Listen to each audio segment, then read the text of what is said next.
गिबियावनो आं गासै बर' रायजो राजा नोंथांमोनखौ बड'लेण्ड टाइगार इउटिउब चेनेलनिफ्राय रोजा रोजा साबायखर जासिनाय जाबाय। जायफोर बिथांमोना आंनि बड'लेण्ड टाइगार इउटिउब चेनेलखौ साबस्क्राइब खालामाखै बिथांमोना जाहाथे आंनि बे बड'लेण्ड टाइगार इउटिउब चेनेलखौ साबस्क्राइब खालामो, लाइक खालामो, शेयार खालामो आरो कमेन्ट खालाम। आंनि बे बड'लेण्ड टाइगार इउटिउब चेनेला दिनै 1000 साबस्क्राइबार्सफ्रा कमप्लिट जाबाय। बिनिखायनो आङो जायफोर बिथांमोना आंनि चेनेलखौ नायदों, साबस्क्राइब खालामदों, शेयार आरो कमेन्ट्स खालामदों बिथांमोनखौ आं फिन आंनि बे बड'लेण्ड टाइगार इउटिउब चेनेलनिफ्राय रोजा रोजा साबायखर जासिनाय जाबाय।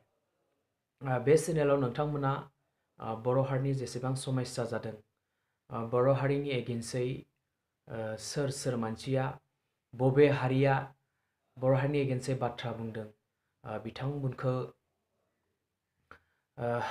काउन्टार होनानै बाथ्रा बुंनाय बे बड'लेण्ड टाइगार इउटिउब चेनेलाव नुनो मोनगोन। आरो साननैसोनि उनाव अल इन्डियानि निउसफोरखौ नोंथांमोना आंनि बे बड'लेण्ड टाइगार इउटिउब चेनेलाव नुनो मोनगोन।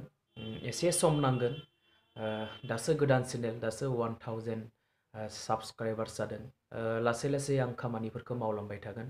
मोनसे मोजां क्वालिटियाव भिडिअ बानायनो आं नाजागासिनो दोङो आरो अल आसामाव रिपर्टार्स लाखिनाय जागोन। मोनफ्रोमबो जिल्लायाव रिपर्टार्स लाखिनानै निउसफोरखौ बुथुमनाय जागोन। बर' हारिनि समस्यानि बागै जेसेबां निउस दोङो बे चेनेलाव नोंथांमोना नुनो मोनगोन। बेनि अनगायैबो गोबां जायखिजाया निउस, पलिटिक्सआनो जा,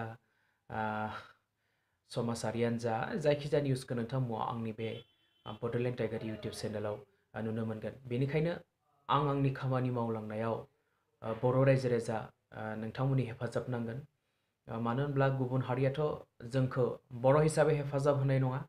बेनिखायनो बेफोर चेनेलफोरखौ नायनायाव बर' हारिनि मोनसे मैखोम नायनाय एबा बाहागो लानांगोन नोंथांमोना, अब्लासो जों दावगालांनो हागोन। आं बेनिखायनो गासै बर' रायजो राजा बिथांमोनखौ रोजा रोजा साबायखर जासियो जे नोंथांमोना जायखिजाया बर' मानसिफोरनि इउटिउब चेनेल नुयोब्लानो साबस्क्राइब खालाम।